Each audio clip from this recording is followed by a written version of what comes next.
அஞ்சு அணி அது ஐவர் அணி. இது பாருங்க, 5 அணி சொன்னா வேடிக்கையா இருக்கும். ஒன்னு டிஆர் பாலு, வயசானவர், 80 வயசுக்கு மேல, 83 வயசு தாத்தா. அவர் கூட இருக்கிறது ஜெகத் ரக்ஷகன், அப்புறம் ஏ ராஜா போன்றவர்கள். ஆனா அடுத்தது கனிமொழி அணி, அடுத்தது உதயநிதி அணி. அங்கதான் ஸ்ட்ராங். இங்க பிடிங்க. அது பாருங்க, மோதிர விரல். முதல்வர் மு கருணாநிதியினுடைய பேச்சையும் ரகுபதி ஆதரிக்கிறாரா? இது ராமர் மாடல் என்றால், ராமர் மாடலில் ஆம்ஸ்டர்டாம் கொலைப்பட செய்யப்படவில்லை. ராமருடைய ஆட்சியில் கள்ளக்குறிச்சியில் 67 கள்ளச்சாராயம் குடித்து சாகவில்லை. இதையெல்லாம் புரிந்து கொள்ள வேண்டும். ராமருக்கு எதிராக இருந்தது எடப்பாடி பழனிசாமி அல்ல என்பதை ரகுபதிக்கு தெரிவிக்க வேண்டும். ஆகஸ்ட் மாதம் 25ஆம் தேதி திருச்செந்தூரில் முருகன் இன்டர்நேஷனல் மாநாடு நடைபெற இருக்கிறது. ஆக மொத்தம் திராவிட முன்னேற்ற கழகம் சாஃப்ட் இந்துத்துவாவை அணுகுகிறதா என்று கேட்டால் ஆமாம் என்றுதான் பதில். இதில் இந்துக்களை குழப்ப முடியாமல் தர்மபுர ஆதீனம் போன்ற, காஞ்சி சங்கராச்சாரியார் போன்ற சங்கராச்சாரியர்கள் மத குருக்கள் எழுதி கொடுத்த கடிதத்தை தான் ஆளுநர் ஆர் என் ரவி பிரதமரிடம் காண்பித்திருக்கிறார். அதுதான் அந்த ஃபைல். எது இருப்பினும் ஆளுநர் ஆர் என் ரவி மூலமாக பிரதமருக்கு பற்பல விஷயங்கள் கிடைத்து விட்டது. அதிமுகவில் நடக்கக்கூடிய குழப்பங்கள், திமுகவில் நடக்கக்கூடிய குழப்பங்கள், துரைமுருகன் போன்றவர்களுக்கு மேலாக இருக்கக்கூடிய என்போர்ஸ்மெண்ட் டைரக்டரேட் மணல் கொள்ளை வழக்குகள் போன்றவெல்லாம் விசாரித்து இருக்கிறார் என்று தான் எனக்கு கிடைக்கிறது. அதையும் தவிர மிக முக்கியமான ஒரு பொருள் இருக்கிறது. சிவா துரைமுருகன் செக் வைக்கலைங்க, கனிமொழியை செக் வைக்குதுங்க. செக் வைக்கிறதுக்கு காரணம் என்ன என்று கேட்டால், ஒரு குடும்பத்தில் இருந்து இப்ப எம்கே மூக அழகிரியுடைய மகனுக்கு எல்லாம் சரி கட்டிட்டாங்க. ஆனா கனிமொழியை சரி கட்ட முடியல.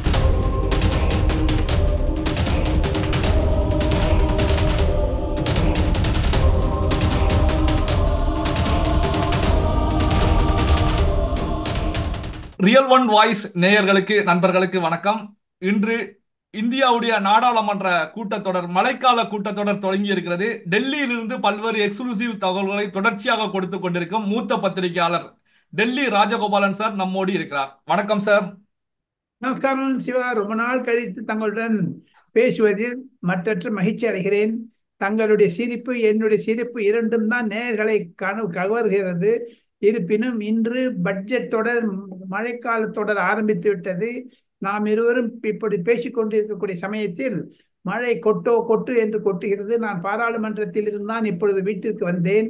ஜூலை 22 திங்கட்கிழமை மதியம் 1 மணிக்கு நாம் இதை ஒளிப்பதிவு செய்கிறோம். கொட்டுன்னு மொற்றது மழைங்க. ஆனால் அதே சமயத்தில் ராகுல் காந்தி இன்று நாடாளுமன்றத்தில் பேசினார். நீட் என்பது ஒரு ரப்பிஷ் என்றார். அதை தவிர இதே ரப்பிஷ் தானே அவங்க கொண்டாங்க கட்சியில் இருக்கும்போது என்று மந்திரி தர்மேந்திர பிரதான் கேட்கவே காங்கிரஸ் வாயடைத்து விட்டது. திராவிட முன்னேற்ற கழக எம்பிக்கள் நீட்டை பற்றி பேசினார்களே தவிர தமிழகத்தில் இருக்கக்கூடிய பொருளாதார வளர்ச்சி, தொழில் வளர்ச்சியை பற்றி ஒரு வார்த்தை கூட பேசவில்லை. அவருடைய 8 கேள்வி பதில்களில் தங்க தமிழ்ச்செல்வன் முதல்தையாக பேசினார். ஆற்காடு வீராசாமி ஐயாவினுடைய மகனும் பேசினார். ஆக மொத்தம் இன்று கண்டிப்பாக திமுகவினர் நீட்டை பற்றி பேசினார்களே தவிர தமிழக வளர்ச்சி பற்றி பேசவில்லை என்ற குறிப்பை பதிவு செய்ய விரும்புகிறேன். இதன் மூலமாக முதலமைச்சர் மு.க. ஸ்டாலினுக்கு நாம் இருவரும் பேசுவது ரியல் ஒன் வாய்ஸ் என்ற கிளிப்பிங் போயிடுச்சுன்னா கண்டிப்பாக திராவிட முன்னேற்ற கழக எம்பிக்களை அவர் காது பிடித்து திருகுவார் என்று நினைக்கிறேன். காரணம், திமுக எம்பிக்கள் 40 பேர் வந்தது வேஸ்ட்டுங்க சிவா. தமிழ்நாட்டுக்கு அவங்க ஒண்ணுமே பேச மாட்டேங்கிறாங்க சார். நரேந்திர மோடி ஒழிக, நீட் ஒழிக, அமித்ஷா ஒழிக, பாஜக ஒழிக, இவங்க தான் வாழணும்.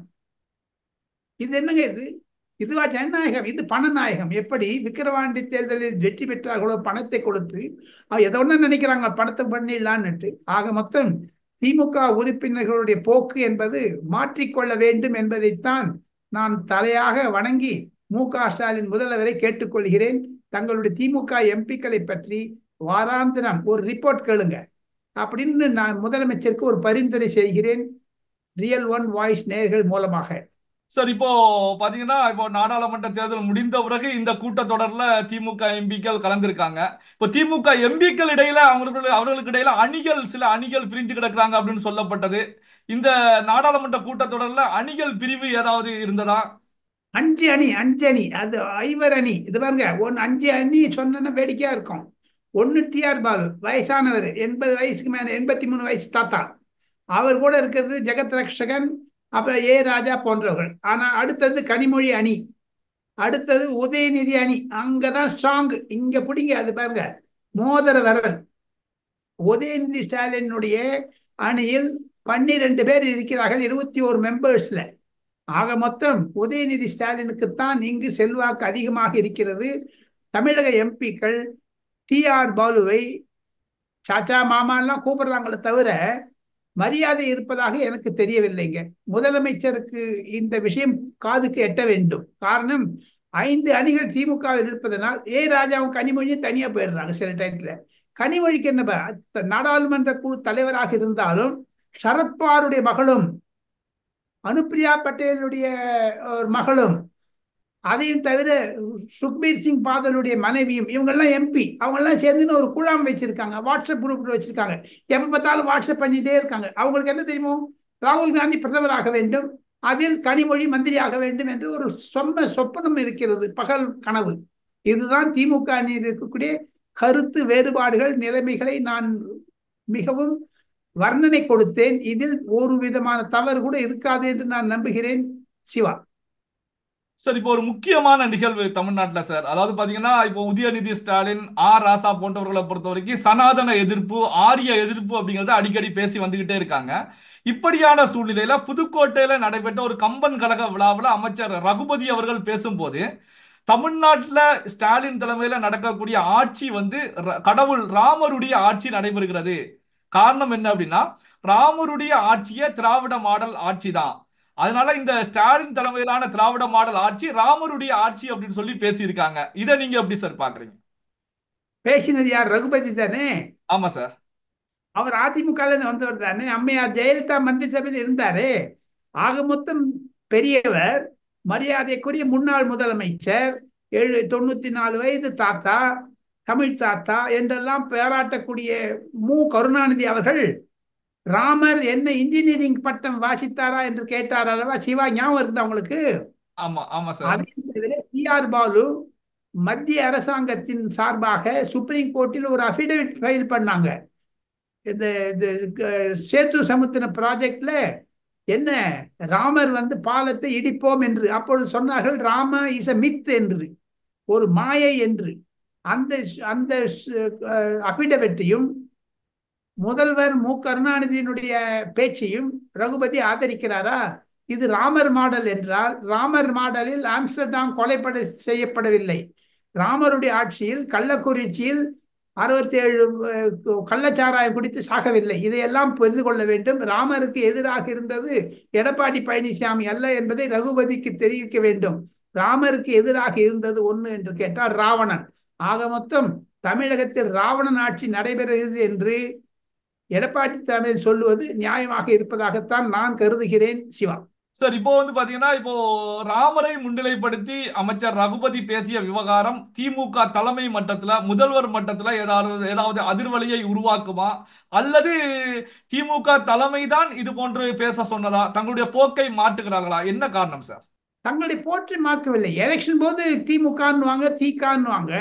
இப்ப பாருங்க சிவா, முதலமைச்சருடைய துணைவியார் கண்டிப்பாக முதலமைச்சருடைய நல்வாழ்வுக்காகவும் உடல் நலம் செய்யப்பெற வேண்டும் என்பதற்காகவும் பிரதி தினம் பூஜை செய்கிறார்கள். ஆண்டவன் கோவிலில் நரிவலம் வருகிறார் ஸ்டாலினுடைய மகளும் மருமகனும் சேர்ந்து கொண்டு.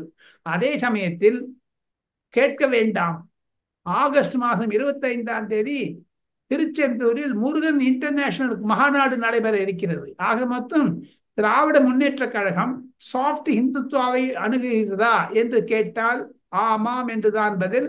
இதில் இந்துக்களை குழப்ப முடியாமல், இந்துக்களுடைய ஓட்டுக்காக 2026 தலித் ஓட்டுகள் திமுகவிலிருந்து பிரிந்து விட்டது. அது அதிமுக எடப்பாடி பழனிசாமிக்கு செல்லும், முஸ்லிம் வாக்காளர்கள் அங்கு செல்வார்கள் என்ற பயத்தில் தான் இந்துக்களை ஒருவேளை கவர்கிறாரோ, அவர் கவரப் செய்கிறாரோ என்றெல்லாம் பேச முடிகிறது.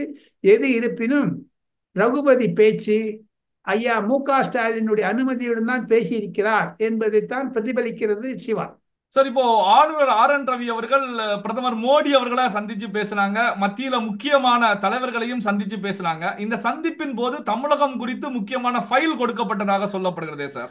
அந்த ஃபைலில் கண்டிப்பாக தென் தென் மாவட்டங்களில் தர்மபுர ஆதீனம் போன்ற, காஞ்சி சங்கராச்சாரியார் போன்ற சங்கராச்சாரியர்கள் மத குருக்கள் எழுதி கொடுத்த கடிதத்தை தான் ஆளுநர் RN ரவி பிரதமரிடம் காண்பித்திருக்கிறார். அதுதான் அந்த ஃபைல். அது என்ன என்று கேட்டால், தமிழகத்தில் தென் தென் மாவட்டங்களில் இந்துக்கள் ஆக இருக்கக்கூடிய பழம்பெரும் இந்துக்களுடைய ஒரு ஆளுமையை எடுத்து கிறிஸ்துவர் மதத்திற்கும் இஸ்லாமிய சமுதாயத்திற்கும் மதம் மாற்றம் செய்கிறார்கள், தமிழ்நாட்டில் மத மாற்றம் அதிகமாக இருக்கிறது என்பதை பற்றி தான் குறிப்பேடு கொடுத்திருக்கிறார் என்று எனக்கு நம்பத்தகுந்த தகவல் இருக்கிறது. எது இருப்பினும் ஆளுநர் RN ரவி மூலமாக பிரதமருக்கு பற்பல விஷயங்கள் கிடைத்து விட்டது.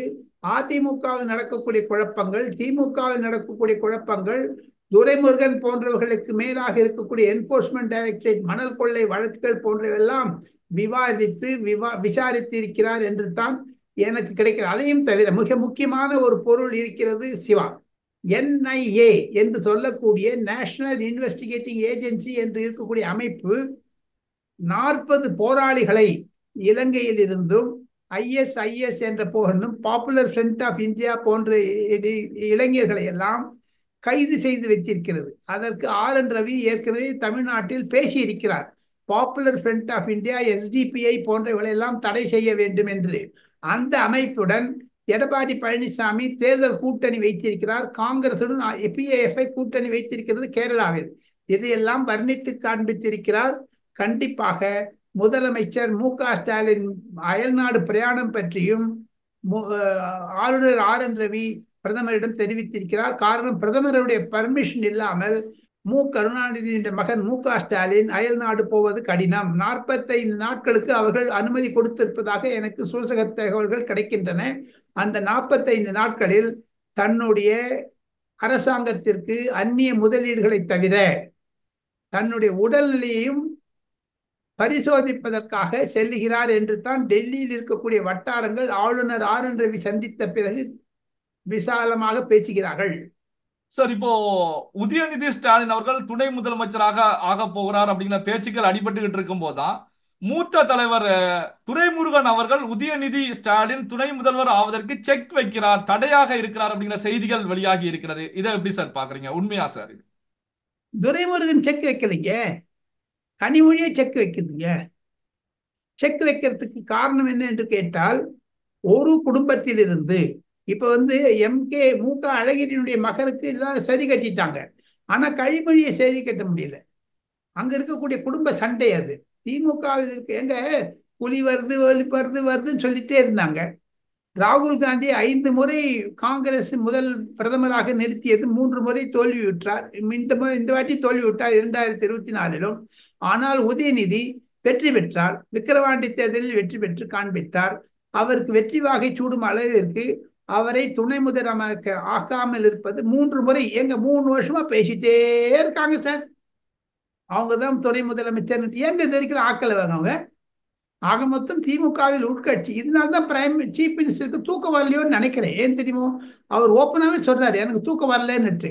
இதனுடைய பிரச்சனை காரணமாகத்தான் தூக்கம் வரவில்லையோ என்று என்னுடைய கருத்துங்க சிவா. சார், இப்போ பாத்தீங்கன்னா துரைமுருகனுக்கு ஆதரவாக டாக்டர் ராமதாஸ் அவர்களும் கருத்துக்களை முன் வச்சிருக்கிறாங்க. நடந்து முடிந்த சட்டமன்ற தேர்தலில் 131 MLAக்கள் திமுக கிடைச்சிருந்தாங்க. ஆனா இதுல பாத்தீங்கன்னா 17.5% வன்னியர் சமுதாயத்தை சார்ந்த MLAக்கள் வெற்றி பெற்றிருந்தாங்க. அதாவது 23 பேர் வன்னியர்கள். 17.5% வெற்றியை வன்னியர்கள் ஈட்டி கொடுத்திருக்காங்க. இந்த அடிப்படையில பார்க்கும்போது வன்னியர்களுக்கு 6 அமைச்சர் இலாகாக்கள் ஒதுக்கப்பட்டிருக்க வேண்டும். ஆனால் 3 அமைச்சர்கள் தான் இருக்காங்க. வன்னியர்களுக்கு திமுக துரோகம் செய்து விட்டது அப்படின்னு சொல்லி அறிக்கை மூலமாக கருத்துக்களை முன் வச்சிருக்காங்க. இந்த அடிப்படையில தான் வன்னியர் சமுதாயத்தை சேர்ந்த துரைமுருகனுக்கும் துணை முதலமைச்சர் கொடுக்கப்பட போகிறது அப்படிங்கிற பேச்சுக்கள் அடிபடுகிறதே சார். அப்போ துரைமுருகன் இருக்கவே இருக்காது. துரைமுருகனுக்கு துணை அமைச்சர் கொடுத்தால் எப்படி அண்டை மாநிலமான கர்நாடகாவில் 5 துணை முதலமைச்சர்களை கேட்கிறார்களோ அதே மாதிரி ஒரு மாவட்டத்திற்கும் துணை முதலமைச்சர் கேட்கக்கூடிய நிலைமை வரும்.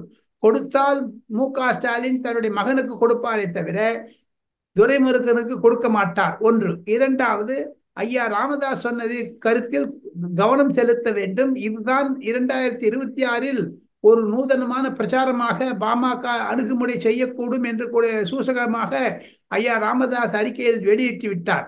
இதன் மூலமாக ஒன்று தெரிகிறது, துரைமுருகன் அழுத்தம் தருகிறார், உதயநிதி ஸ்டாலின் துணை முதலமைச்சர் ஆகுது. அது தவிர இன்னொன்னு கேட்கறங்க சிவா, பழனிவேல் தியாகராஜனுக்கு நிதி அமைச்சர் கொடுத்தாங்க. அப்பொழுது பழனிவேல் தியாகராஜன் நிர்மலா சீதாராமனுடன் சண்டை போட்டுக் கொண்டிருந்த பொழுது என்னிடம் துரைமுருகன் கூறிய கருத்துக்களை எல்லாம் வெளியிட்டால் அது ஒரு பிரச்சனையாகும். இருக்கணும் துரைமுருகன் போன்றவர்களை ஏன் மு.க.ஸ்டாலின் நிதியமைச்சராக உள்துறை அமைச்சராக ஆக்கவில்லை?